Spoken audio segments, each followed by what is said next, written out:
अस्सलाम वालेकुम konnichiwa, hello, this is Arif from Tokyo Japan. और इस वक्त हम हाचियोजी जापान में मौजूद हैं। मेरे साथ अजान भाई हैं। आपको पता होगा अजान भाई का मैंने तारुफ पहले भी करवाया हुआ है। यहाँ पे काफ़ी अरसे से मुकीम हैं और लैंग्वेज स्कूल स्टूडेंट के वीज़ाज़ पे ऊपर काम कर रहे हैं।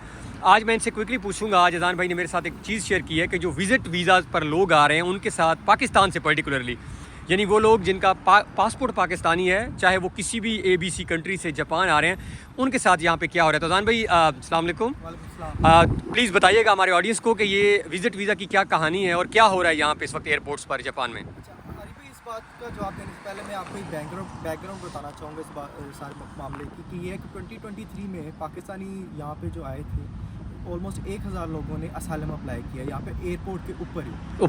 पनाह ली है। हाँ जी, हमारी एक तो पासपोर्ट की वैल्यू कम हो गई है, पाकिस्तान का नाम भी ख़राब हुआ है। उसकी वजह से जो जेन्युइन विजिटर्स हैं, ये टूरिज़म के पर्पज़ से आने वाले पाकिस्तानी लोग हैं, उनके लिए प्रॉब्लम क्रिएट हो गई है। अब उसमें ये मसला है कि वो पाकिस्तानी पासपोर्ट, चाहे वो पाकिस्तान से आ रहा है बंदा या फिर दुबई या मलेशिया या किसी और कंट्री से आ रहा है, ABC कंट्री से, उसको यहाँ पे ही एयरपोर्ट पे रोक लेते हैं। एक तो इमिग्रेशन पे उसको वहाँ से पूरी फ्लाइट में से पाकिस्तानी को अलग कर लेते हैं, एक अलग रूम में जाके उनका मतलब कि step by step investigation screening होगी। तो उसमें यह है कि जिनको जो सवालों के जवाब नहीं दे सकते, उनको ऑन द स्पॉट जो है ना डिपोर्टेशन की स्टैंप लगा के पाकिस्तान या किसी उनकी दूसरी कंट्री में वापस रिपोर्ट कर देते हैं। हाँ। तो किन को अलाउ करते हैं, कौन लोग अलाउ कर सकते हैं, यानी वो कौन बाहर जिनके कोई रिलेटिव वगैरह या कोई तो जिनकी जेन्युइन टूरिज्म से रिलेटेड जिनके पास सवालों के जवाब होते हैं, जिनकी यहाँ पे बुकिंग होती है, वो तो आ सकते हैं।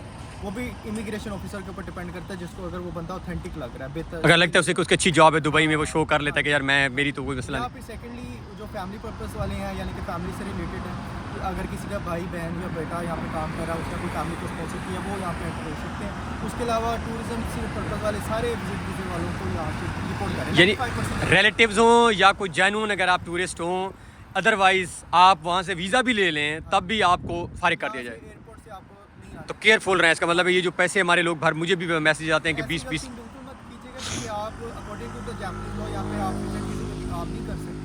हाँ, आप यहाँ पे अगर आकर एक दो जगह पे अप्लाई करना चाहते हैं जॉब के लिए, वो आप कर सकते हैं, लेकिन उसके लिए भी आपको जापान से एग्जिट करना पड़ेगा। चलें जी, thank you so much. Japan मैं अगर समराइज़ करूँ अजान भाई की बातें, तो वो ये बता रहे हैं कि केयरफुल रहें और इस तरह के पैसे वगैरह भरकर हरगिज़ ना आएँ। ऐसा ही है। Thank you so much.